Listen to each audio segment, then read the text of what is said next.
New Karachi بلدیہ town اور سعید آباد میں ڈاکٹر محمد صدیق پٹنی فاؤنڈیشن کے زیر اہتمام ایک روزہ چکن گونیا اور جوڑوں کے درد میں مبتلا مریضوں کے لیے فری میڈیکل کیمپ کا انعقاد کیا گیا۔ کراچی ڈاکٹر صدیق پٹنی فاؤنڈیشن کے زیر اہتمام new Karachi sector 11G Patni society میں صبح 10 بجے سے شام 4 بجے تک، سعید آباد پٹنی محلہ میں شام 5 بجے سے رات 8 بجے تک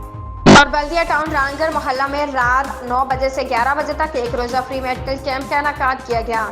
ان تمام میڈیکل کیمپس میں سینکڑوں چکن گونیا، جوڑوں کے درد، پٹھوں کا درد، سروائیکل بیک پرابلم، ارکل نساء میں مبتلا مریضوں کا ڈاکٹر محمد صدیق پٹنی نے معائنہ کیا اور تمام مریضوں کو ادویات مفت دی۔ میڈیکل کیمپ میں آنے والے مریض اپنے امراض کے سبب چلنے پھرنے سے عاجز تھے۔ ڈاکٹر محمد صدیق پٹنی کے اخلاص اور ادویات کے فوری استعمال کے بعد الحمدللہ تمام مریض اپنے قدموں پر چل کر خوشی اپنے گھروں کا روانہ ہوئے۔ اس میڈیکل کیمپ میں ایسے روح پرور مناظر پیش ہے کہ اپنے دردوں سے نجات پانے والے مریضوں نے اللہ تعالیٰ کے حضور جھولیاں پھیلا کر ڈاکٹر صاحب کے حق میں دعائیں کی۔